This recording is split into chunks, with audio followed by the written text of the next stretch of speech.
తన పనితనం మీద తన గొప్పతనం మీద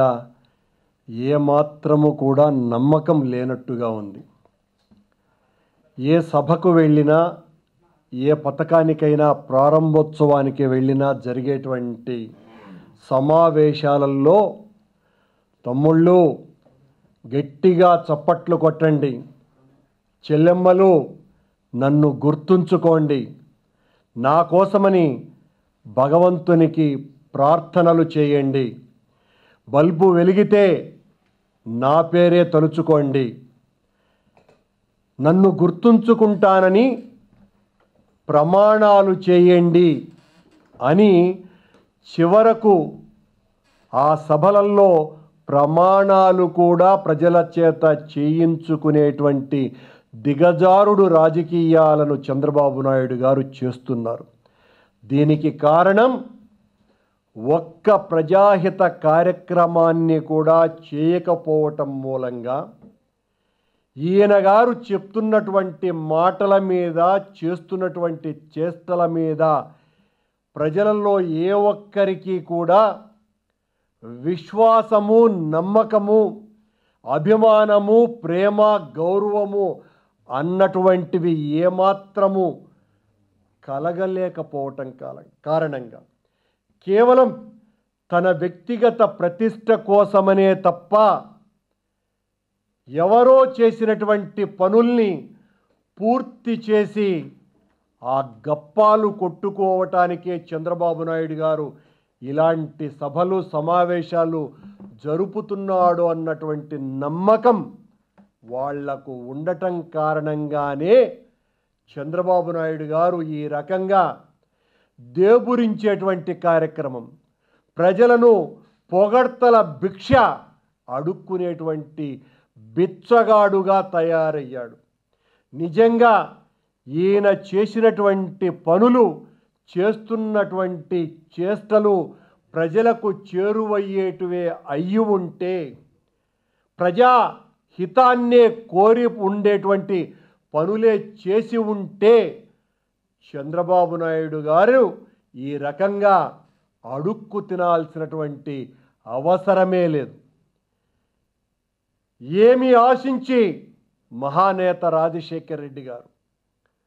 ఊరూరా తన విగ్రహాలు పెట్టాలని ఆయన కోరుకున్నాడా, అడిగాడా, నా పేరును మీరు తలుచుకోండి అని చెప్పాడా? ఆయన చేసినటువంటి అనేక రకాలైనటువంటి ప్రజా ప్రయోగ కార్యక్రమాలను చూసి, అనుభవించి, తరించి, పలవరించినటువంటి ప్రజలంతా 5 సంవత్సరాల 3 నెలల కాలంలో ఇది ఒక సువర్ణ యుగం అని ప్రజలందరూ కూడా ఆ తన్మయత్వంలో మునిగి తేలారు. కనుకనే ఈ రాష్ట్రంలో ఉన్నటువంటి, ఉమ్మడి రాష్ట్రంలో ఉన్నటువంటి ప్రతి తెలుగువాడు, ఇతర మతస్థులు, ప్రతి ఒక్కరూ కూడా, ఆంధ్రప్రదేశ్ రాష్ట్రంలో ఉన్నటువంటి ప్రతి కుటుంబము రాజశేఖర్ రెడ్డి గారి పాలన యొక్క అమృతాన్ని తాగిన వాళ్ళు కనుకనే ఆ మహానేత హెలికాప్టర్ మాయమైతే ఊరు వాడ అని లేకుండా, ప్రాంతము మతము అన్నది తెలియకుండా ప్రపంచవ్యాప్తంగా ఉన్నటువంటి 15 కోట్ల మంది తెలుగు వాళ్ళంతా తమ కన్నీటి చెరువులతో గోదావరినే పొంగించినారు, ప్రార్థనలు చేసినారు. మసీదులలో, చర్చిలలో, గుళ్ళల్లో ఆయా మతస్థులంతా కూడా ఆ దేవదేవులకు, ఈ మహానాయకుడికి ఏమీ జరగకూడదు, ఏ ప్రమాదము రాకూడదు అని వాళ్ళ కన్నీళ్ళే గోదావరిగా మార్చినారంటే అది ప్రజాహితమైనటువంటి కార్యక్రమం అంటే చంద్రబాబు నాయుడు గారు, రాజశేఖర్ రెడ్డి గారు కోరుకోలా ఇవన్నీ. ఏ సభలోనూ నాకు తప్పట్లు కొట్టండి, నా పేరు గుర్తుంచుకోండి, నేను మీ చప్పట్ల కోసమని, మీ గొప్పల కోసమని నేను పనులు చేస్తున్నానని ఒక్క రోజు కూడా ఆయన మాట్లాడాల. కానీ మీరు నర్తనశాల సినిమాలో, మహాభారతంలో, విరాట పర్వంలో ఉత్తర కుమారుడు కౌరవుల మీదికి దండెత్తటానికి బృహన్నల రూపంలో ఉన్నటువంటి అర్జునునితో కలిసి యుద్ధానికి బయలుదేరినప్పుడు వాళ్ళ చెల్లి ఉత్తర కుమారుడు నేను కౌరవులందరినీ కూడా ఓడించేస్తానని ప్రగల్భాలు పలుకుతూ ఉంటే, అన్నయ్య మీ పోరాటాలు, మీ పౌరుషము నాకు తెలుసును, ఆ కౌరవుల కుచ్చిళ్ళు చాలా అందంగా ఉంటాయట, ఆ కుచ్చిళ్ళు కత్తిరించి తీసుకురండి అని చెబితే అలాగేనని బయలుదేరినటువంటి ఉత్తర కుమారుడు కౌరవుల్ని చూడంగానే గడగడ వణికి బృహన్నల అర్జునుడిగా మారిన తర్వాత ఆ కౌరవుల కుచ్చిళ్లను తీసుకొని వచ్చినటువంటి చందంగా మన నారా చంద్రబాబు నాయుడు గారు, అంటే ఉత్తరా చంద్రబాబు నాయుడు గారు ఎవరో, అంటే రాజశేఖర్ రెడ్డి గారు నిర్మించిన ప్రాజెక్టులను 90% పైగా పూర్తి చేసినటువంటి ప్రాజెక్టులను, పథకాలను ఆ 10% ఈయన పొడిగింపు చేసి ఆ రిబ్బన్లు, ఆ కుచ్చిళ్ళు కత్తిరించినట్టుగానే ప్రతి పథకానికి కుచ్చిళ్ళు కత్తిరిస్తున్నాడండి ఈ ఉత్తరా కుమారుడైనటువంటి ఉత్తరా చంద్రబాబు నాయుడు గారు. అది పులివెందలకు సంబంధించిందైనా, ముచ్చుమర్రి కాలువకు సంబంధించి అయినా, పోలవరం ప్రాజెక్ట్ అయినా, గాలేరు నగిరి అయినా, హంద్రి నీవా అయినా, ఏ నీటి పారుదల ప్రాజెక్టులు ఏవైనా కూడా అవి రాజశేఖర్ రెడ్డి గారి పాలనలో 90% పైగా పూర్తి కాబడ్డటువంటివేనని, మీ 17 సంవత్సరాల తెలుగుదేశం పాలనలో మీరు వాటిల్ని తలుచుకొని ప్రారంభానికి శంకుస్థాపనలకు మాత్రమే నోచుకొని, ఆ తరువాత మీ పాలనలో 9 సంవత్సరాల పాలనలో ఒక్కరోజు కూడా అవి వేగవంతం కావటానికి నిధులు కేటాయించకపోగా మీ పాలనంతా కరువుతో నిండిపోతే, వ్యవసాయం ఎందుకు దండుగానని 1కి 100 సార్లు ప్రకటించినటువంటి మీరు ఈరోజు చెప్పుకోవచ్చు నేను చెప్పలేదని. వ్యవసాయమే దండుగానని, రైతుల యొక్క క్షేమాన్ని పట్టించుకోకుండా రైతాంగానికంతా మా ప్రభుత్వం వస్తే ఉచితంగా విద్యుత్తు ఛార్జీలు ఇస్తాను అని రాజశేఖర్ రెడ్డి గారు ప్రకటిస్తే, ఉచితంగా విద్యుత్తు ఇస్తే ఆ కరెంటు తీగల మీద విద్యుత్తు ప్రవహించదు, గుడ్డలు ఆరేసుకోవటానికి ఆ తీగలని మాట్లాడినటువంటి మీరు, ఒక్క ప్రాజెక్టుకు కూడా ఒక్క నయా పైసా కూడా ఖర్చు పెట్టినటువంటి మీరు, ఆ రోజున రాజశేఖర్ రెడ్డి గారు ఈ పథకాలన్నింటినీ కూడా అత్యంత వేగంగా పనులు ప్రారంభించి పూర్తి చేసేటువంటి ప్రయత్నాలు చేస్తుంటే, ఇది జలయజ్ఞం కాదు ధనయజ్ఞమని నిరంతరం మాట్లాడినటువంటి మీరు, రాజశేఖర్ రెడ్డి గారు అర్థాంతరంగా ప్రజల నుంచి దూరమైపోయిన కారణంగా మిగిలిపోయినటువంటి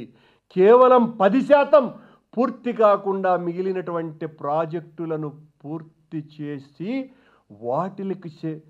ప్రారంభోత్సవాలు చేస్తూ ఈ గొప్పలన్నీ నావే, వీటిలకు నన్ను ఆదరించండి, ఈ రాష్ట్రాన్నంతా సస్యశ్యామలం చేస్తున్నానని మీ కాళ్లకు మీరు మొక్కుకొని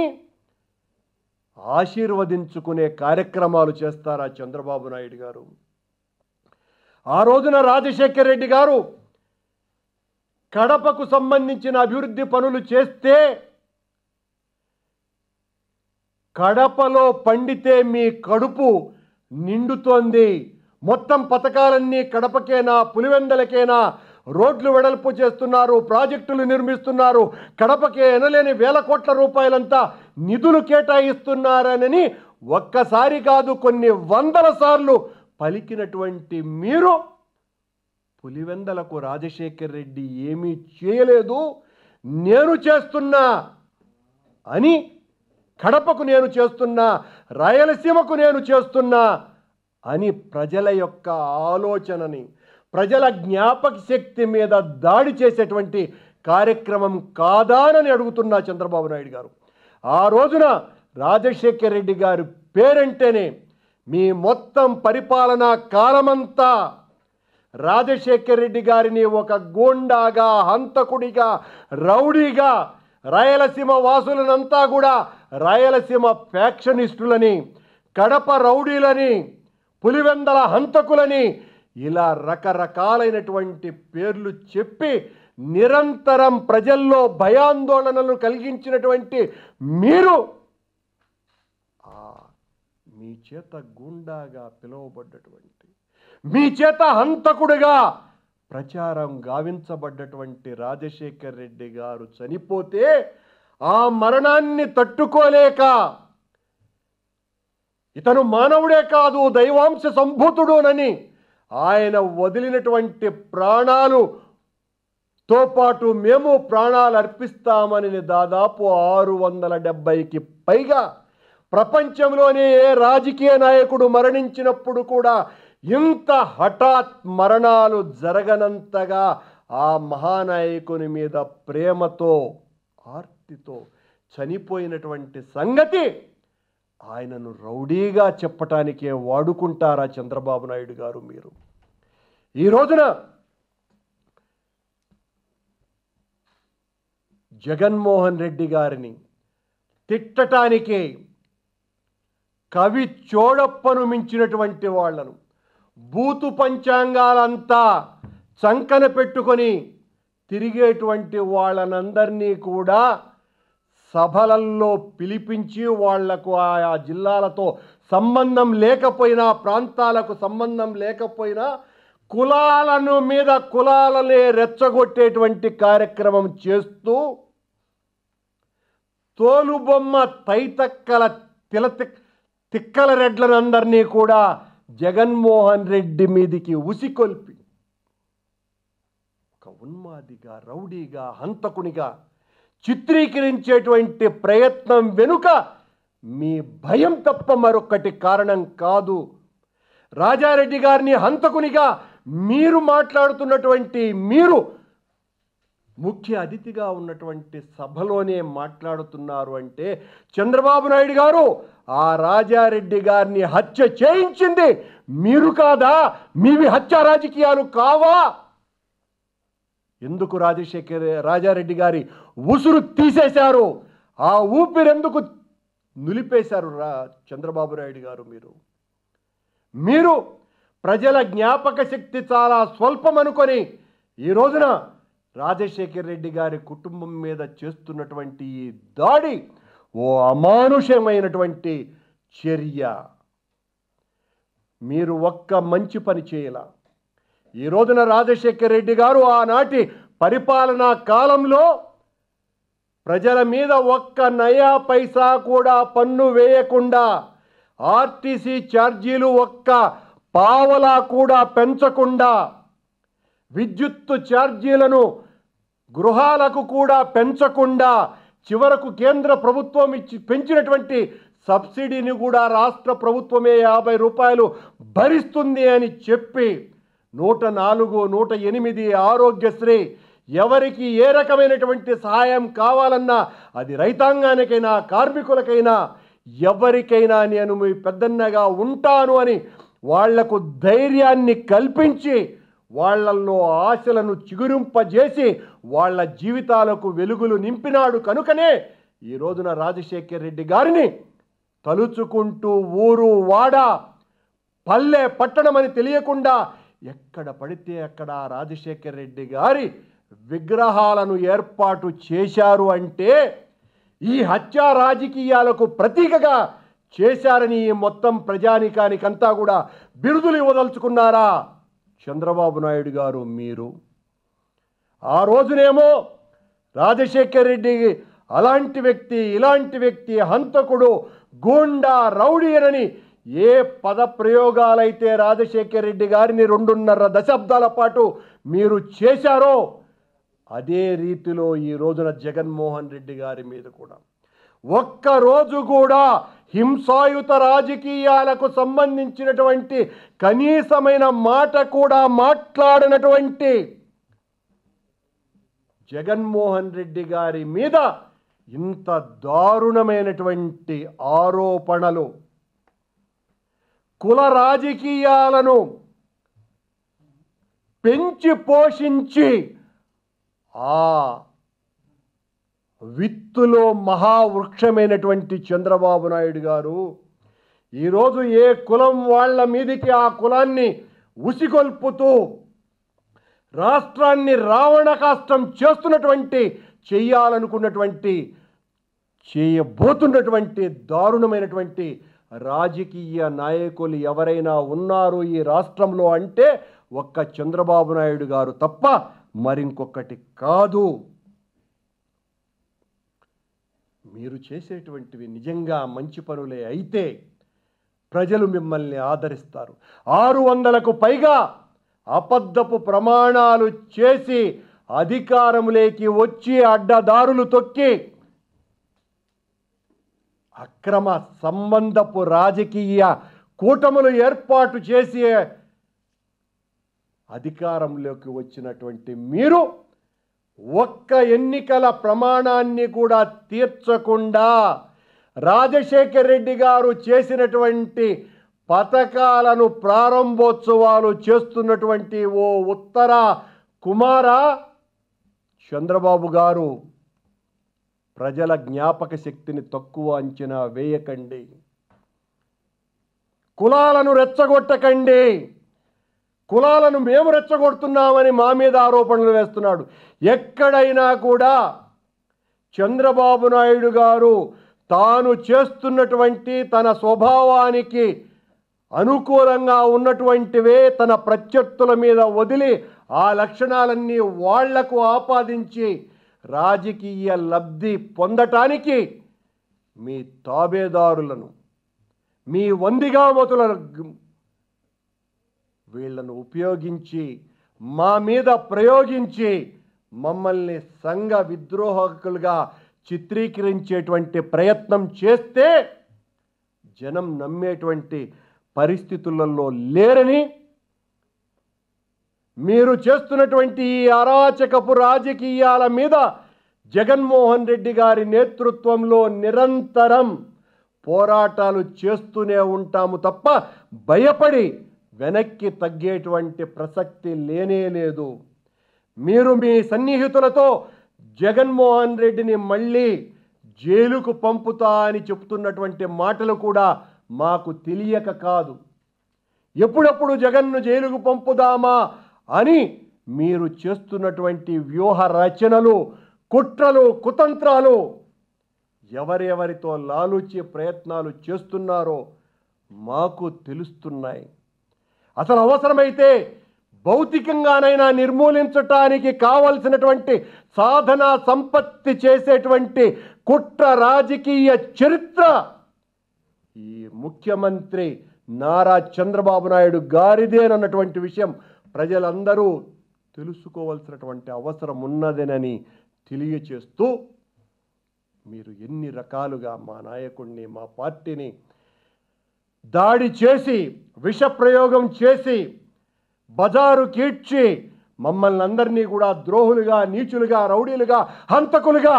ముఠా రాజకీయ నాయకులుగా చిత్రీకరించిన చివరకు న్యాయ నిర్ణేతలు ప్రజలే. ఆ ప్రజలే ఏ వ్యక్తి మీద, ఏ శక్తి మీద మీరు దాదాపు 30 సంవత్సరాల పాటు రౌడీగా, హంతకుడిగా, నీచుడుగా, సంఘ విద్రోహిగా రాజశేఖర్ రెడ్డి గారి మీద ప్రచారం చేశారో ఆ రాజశేఖర్ రెడ్డే ఈ రోజున ప్రజల గుండెల్లో కొలువై వాళ్ళ హృదయాల గుడిలో దేవుడిలాగా ఉన్నాడో మీరు మీ తాబేదారులు తిడుతున్నటువంటి నీచమైనటువంటి ఆరోపణలు చేస్తున్నటువంటి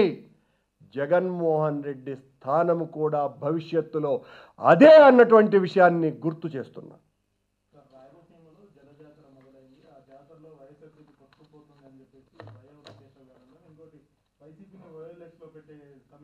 అందుకేనండి,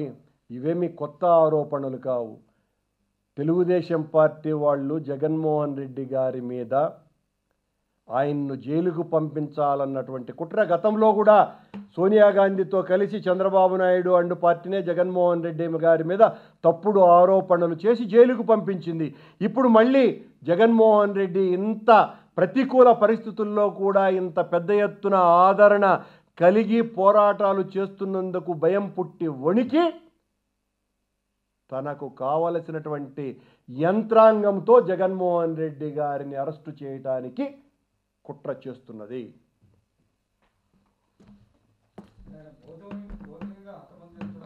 దానికైనా వెనుకంజ వేయనటువంటి వ్యక్తి, రాజారెడ్డి గారి హత్య వెనుక ఉన్నటువంటి వ్యక్తి ఖచ్చితంగా చంద్రబాబు నాయుడు గారే.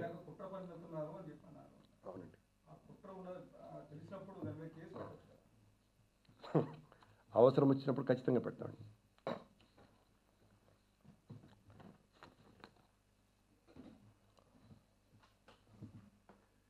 Okay sir, thank you.